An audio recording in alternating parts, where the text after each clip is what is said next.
भगवान भीष्म पितामह के पास आते हैं, उनसे उनकी आखिरी इच्छा पूछते हैं। उन्होंने कहा मुझे आपके विराट रूप के दर्शन करने हैं।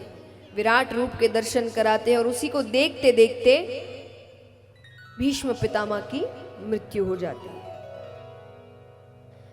अब यहां पर अश्वत्थामा पांडवों की बहू उत्तरा, उसके गर्भ में पांडवों का आखिरी अंश पल रहा है, परीक्षित।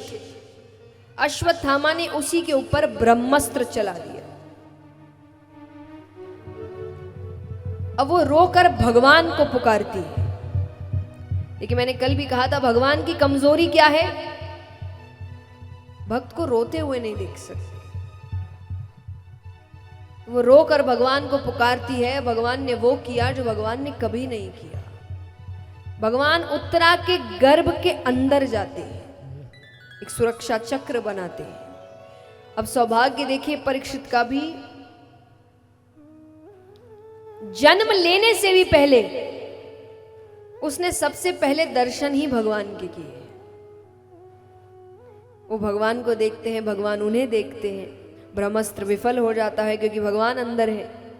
भगवान गर्भ से बाहर आ जाते हैं। सबसे मिलकर भगवान चले गए। यहाँ पर परीक्षित का जन्म होता है, समय निकलता है, उनको राजा बनाया जाता है। पांडव इत्यादि भी सब चले गए। राजा परीक्षित ने बहुत समय तक अच्छे से अपना राज्य संभाला। अब एक दिन यहाँ पर उनके खजाने की सफाई हो रही है। अब खजाना किसी एक राजा को तो है नहीं, जो पिछले राजा थे वो खजाना भी अब राजा परीक्षित को ही मिला है। तो एक मुकुट निकलता है, सोने का मुकुट, बहुत कीमती, हीरे जवाहरातों से जड़ा हुआ। तो सेवकों ने कहा कि ये मुकुट तो हम अपने राजा को पहनाएंगे।